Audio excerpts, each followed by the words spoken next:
जफर सरेशवाला, क्या आपको लगता है बिना एग्जाम के प्रतियोगी परीक्षाओं के बगैर छात्रों को मौके दे पाना संभव है? कोई ऑल्टरनेट हो सकता था इसका? कोई और रास्ता हो सकता है जो आप सुझाना चाहें? देखिए रोहित, मैं दो बातें, एक बात पहले छात्रों को करना चाहता हूं और एक बात सरकार को भी। और मैं यहां पर एक ऐसे माहौल में गुजरा हुआ हूं कि जब इम्तिहान डिले हो जाती है इनसेसेंटली तो क्या होता है, वो पस मंजर में, और मैं खुद एक पेरेंट हूं। और तीसरा, मैंने यूनिवर्सिटी की चांसलरशिप चलाई है, मैं बच्चों के मसले से, माँ बाप के मसले से बहुत खूबी से वाकिफ हूं। उस पस मंजर में एक बात मैं कहना चाहता हूं छात्रों से कि देखिए, हमारे मुल्क में इंजीनियरिंग और मेडिकल में जाने का इसके अलावा कोई रास्ता नहीं है, इम्तिहान ही होता है। और यही जॉइंट एंट्रेंस एग्जामिनेशन और नीट पूरी दुनिया में, वहां सेट होती है, अमेरिका में, इंग्लैंड में, और हर जगह पर इम्तिहान हुए हैं। इसके अलावा कोई चारा नहीं है। बच्चों से मैं पूछना चाहता हूं कि असल में ये एग्जाम तो अप्रैल में होने वाली थी, साल भर 2 साल से आप तैयारी कर रहे थे, तो आप इम्तिहान देने के लिए तो बिल्कुल तैयार हैं, यानी उसमें तो कोई दो राय नहीं है ना। ये इम्तिहान तो अप्रैल में होने ही वाले थे, तो आप पूरी तरह से तैयार हैं। और हमेशा ये सस्पेंस कि जो एग्जाम अप्रैल में होने वाली थी वो बाद में जून, जुलाई और अब अगस्त, तो ये जितना लंबा जाएगा मुसीबत आपकी बढ़ेगी। तो इम्तिहान देना है आपको, आप इम्तिहान देने के लिए बिल्कुल तैयार है।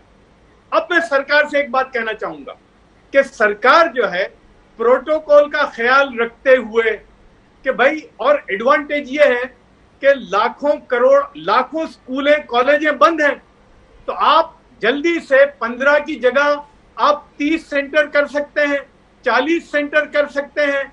आप प्रोटोकॉल का पूरा ख्याल रखिए, बच्चों की पूरी, यानी आप ट्रांसपोर्ट का इंतजाम कर दीजिए, एक ही दिन का मामला है, आप उसका इंतजाम करिए, यानी बच्चों को कोई तकलीफ ना हो, माँ बाप को कोई तकलीफ ना हो। और वो उस तरह से ख्याल करते हुए अगर सरकार करती है तो मैं नहीं समझता कि इम्तिहान देने में कोई तकलीफ है। इसलिए कि देखिए, ये कोरोना चलेगा, हमको नहीं मालूम कब तक चलेगा रोहित, और ये इम्तिहान अगर नहीं हुआ, साल बिगड़ा, आप अंदाजा लगा सकते हैं माँ बाप की हैसियत से कि इस दौर में 1 साल का बिगड़ना ये क्या है।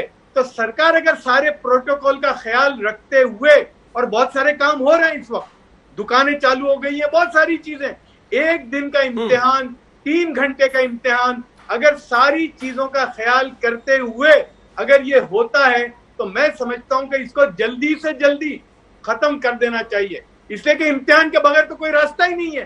तो ये बच्चे चूंकि तैयार हैं, इन्होंने मेहनत की है, 2 साल तक मेहनत की है, तो ये इम्तिहान को दे दे। एक बार जुबिन मल्होत्रा को सुनते हैं, सारे प्रॉब्लम का ख्याल करते हुए। आपकी बात से मैं सहमत हूं, जो माँ बाप, नहीं, मैं आपकी बात से सहमत हूं, जो माँ बाप 2 साल से अपने बच्चों को तैयारी करा रहे होंगे, जिन्होंने उस कोचिंग पर 2 साल खर्चा किया, जिन्होंने इंतजार किया कि इस साल में उनका बच्चा इंजीनियरिंग या मेडिकल कॉलेज में दाखिला पा लेगा, जुबिन मल्होत्रा, उन माँ बाप को भी तो चोट है, ये आर्थिक चोट भी है, 1 साल अटक जाएगा उसकी चोट भी है। आप बिल्कुल सही कह रहे हैं। जो 1 साल की जो अहमियत है वो एक स्टूडेंट ही जानता है। कई चीज़ों में एलिजिबिलिटी और एज क्राइटेरियन होते हैं, कई इन एग्जामों में कितनी बार आप फिर अपीयर हो सकते हैं, उनके रूल्स लागू होते हैं। तो ये कहना कि अहमियत नहीं है और इसको कैंसिल कर दिया जाए, वो तो मेरे हिसाब से बिल्कुल गलत है। पर हाँ, मैं बिल्कुल सहमत हूँ कि जो आज स्थिति है, जहाँ इन्फेक्शन रेट आग की तरह बढ़ रहा है, कई राज्य हैं जहाँ बाढ़ग्रस्त हैं, बच्चों को चाहे वो जा भी सकें 100 किलोमीटर, 200 किलोमीटर, 250 किलोमीटर दूर, पर रास्ता ही अगर बहा हुआ हो तो कैसे पहुंचेंगे। और यहाँ मैं एक पॉइंट लाना चाहूँगा कि जो हमारी टेस्टिंग एजेंसी है एनटीए, यदि ये निर्णय लिया गया है कि इसी डेट पर एग्ज़ाम होना है, मेरे को लगता है एनटीए की एक कमी है कि जहाँ उन्होंने इस सिचुएशन को एंटिसिपेट नहीं किया, टेस्टिंग सेंटर्स को इंक्रीज नहीं किया, स्टूडेंट्स और पेरेंट्स को, आप कभी इस एग्जाम सेंटर के बाहर जाके हाल देखिए, 3 घंटे वहां जो बच्चों के माँ बाप हैं, जो उनके गार्डियंस यदि हैं, वो बाहर ही उधर वेट कर रहे हैं। ये क्या माहौल है? किस तरह ये बच्चा इस माहौल में पढ़ाई करेगा, जो इसके फ्यूचर के लिए बहुत अहम एग्जाम और परीक्षा है, उसमें वो कैसे अपना बेस्ट दे पाएगा? तो मेरे को जरूर लगता है कि ये एग्जाम कैंसिल नहीं होना सुमित चाहिए, साहब, क्या कोई और ये तरीका नहीं है। ऑनलाइन संभव थी परीक्षा? जी, क्या इतने ये ज्यादा कोई संभावना तादाद नहीं में तलाशी गई कि ऑनलाइन ऑनलाइन करवा लिया जाए? मैंने कल ही का एक न्यूज रिपोर्ट पढ़ा कि जहां बच्चे 50 किलोमीटर दूर जा रहे हैं अपनी स्कूल के बच्चे 50 किलोमीटर दूर जा रहे हैं अपनी ऑनलाइन क्लास अटेंड करने के लिए, क्योंकि उनके यहाँ इंटरनेट कनेक्टिविटी नहीं है। तो दिल्ली में, बड़े शहरों में तो कनेक्टिविटी हो जाएगी, क्या पूरे देश में? आपको एक इक्वल लेवल प्लेइंग फील्ड रखना है, तो ये इंटरनेट के द्वारा, और सब बच्चों को ये फैसिलिटीज नहीं है, आप कैसे करेंगे? तो आप प्लीज इसको, मेरी तो ये राय है कि आज माहौल ठीक नहीं है, आप इसको पोस्टपोन कीजिए।